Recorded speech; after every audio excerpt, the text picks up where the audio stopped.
Never said a man to do a woman's job. But साहब टहलते टहलते कैफो चले गए थे, और वो तो मैं बाद में पूछूंगी ना क्या करने गए थे। और जी ले आए हैं जाइंट साइज बेड टी, और आप माशाल्लाह से देखेंगे कि, और अभी तो मेरे साथ सर उतार दिया। नॉर्मली वो कहते हैं जी सर के साथ पूरी करो, तो वो मुझे ज़रा कंफर्टेबल नहीं थी। सो आई चॉप्ड ऑफ द हेड, और इसको मैंने मैरिनेट किया हुआ है। दीज आर द पेपरकॉर्न्स, और ये छोटे छोटे प्याज हैं, ये भी मैंने साथ इसके अंदर रोस्ट करूँगी। और अब मैं इसके जो कट लगा हुआ है इसके अंदर मैं थोड़ा सा ये डालूंगी lemon and little bit of parsley, just to give a good nice aroma. ठीक है जी, सारा इसके अंदर आ जाएगा, और इसको इस तरह ये बंद हो जाएगा। और ये हम इधर कट्स में लेमन लगा देंगे। ठीक है जी, और अब हम इसको ओवन में बेक करने के लिए रखने लगे हैं। It's going to take 30 minutes, तो उसको लगेंगे 30 to 45 मिनट्स। और उसके बाद हम उसके अंदर वेजिटेबल्स रोस्ट करेंगे। जब हम ऊपर का ग्रिल वाला चलाएंगे तो हम साथ इसके पोटैटोज, ये मैंने ऑलरेडी उबाल के थोड़ा सा पेपरिका एंड हर्ब मिला के रखा हुआ है, वो मैं साइड पे डाल दूंगी।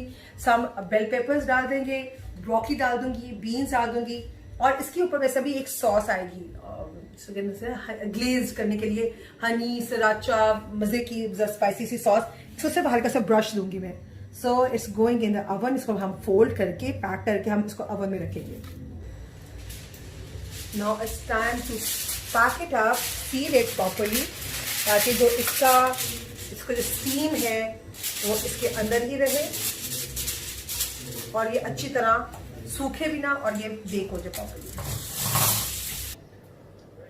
I am just feeling like a scientist कि मिक्सचर तैयार हो रहा है इसका ग्लेज फिश का। जी ये जाएगा, जो जो दिल कर रहा है, जो जो सोच समझ में आ रही है, बनाते जा रहे हैं हम लोग। And these are the vegetables. ये जो फिश का मैरिनेशन हमारी बची थी उसके अंदर मैंने वेजिटेबल्स डाल दी हैं। इसमें आप देख सकते हैं ये महंगी तरीन बेल पेपर, येलो वाली बेल पेपर, महंगी तरीन रेड वाली बेल पेपर, ये सारे शशके हैं जी। ठीक है, and beans and broccoli and potatoes, ये सब हम अब हमें इसके साथ जाएगा। और ये ग्लेज तैयार हो रहा है। ये जब ऊपर का हम अवन को चलाएंगे तो साथ ये ब्रश के साथ हम ग्लेज लगाएंगे इसके ऊपर।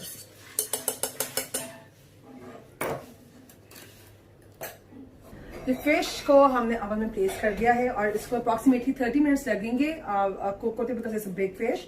और हम इसको चेक भी करते रहेंगे। And everyone was asking me about the oven. ये मैंने 250 डिग्री सेंटीग्रेड पे किया हुआ, हाई पे, ऊपर का ओवन नहीं चलाया हुआ। और दूसरी बात, जो बहुत से लोग पूछ रहे थे कि कौन सा ब्रांड है, प्लीज आप ये ब्रांड की प्लीज स्क्रीनशॉट ले, बिकॉज मैं हर एक को बता के it's not possible to answer so many people. So ये ब्रांड है, और इसके ऊपर मैंने सॉस बनाई है, जो कि हम जब ऊपर का ग्रिल ऑन करेंगे तो हम वो सॉस की ब्रश के साथ उसको हम सॉस लगाएंगे, और मैं वेजिटेबल्स रख दूंगी। And then it's going to take hardly 10 minutes to grill from the top. So stay tuned. तो लेट्स चेक, और इसको हम निकालते हैं। Oh, smells so good. Good morning. Okay. This is sizzling sound. Let's check. और इसको खोलते हैं हम लोग।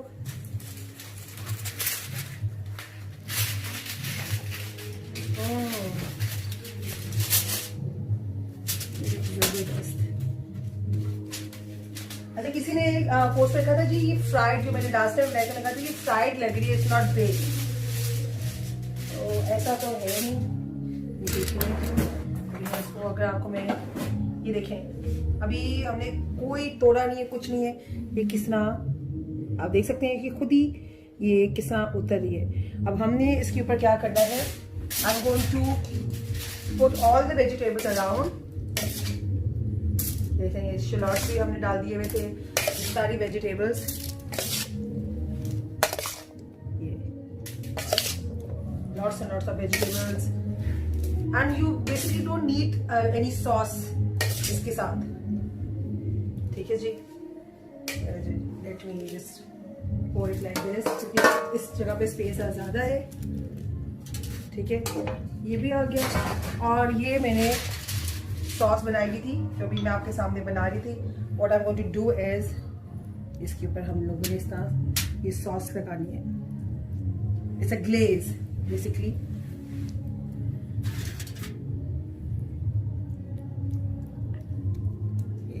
और इसको हम जब ग्रिल करेंगे ऊपर का ओवन ऑन करके तो ये बड़ा अच्छा उसका फ्लेवर आएगा इसके साथ। ठीक है जी, अच्छी तरह। Super healthy by the way. It doesn't have any artificial नहीं है, हनी है इसके अंदर। लगा देते हैं ये तेल। और ये देखिए सब हो गया। अब हम इसको खोल के इसको दोबारा से ओवन में रखेंगे।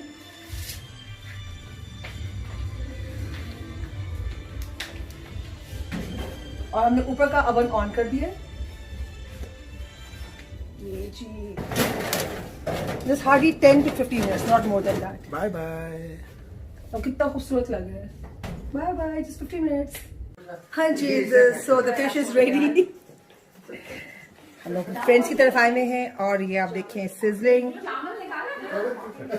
Roasted. Yes. Come on guys. Dig in.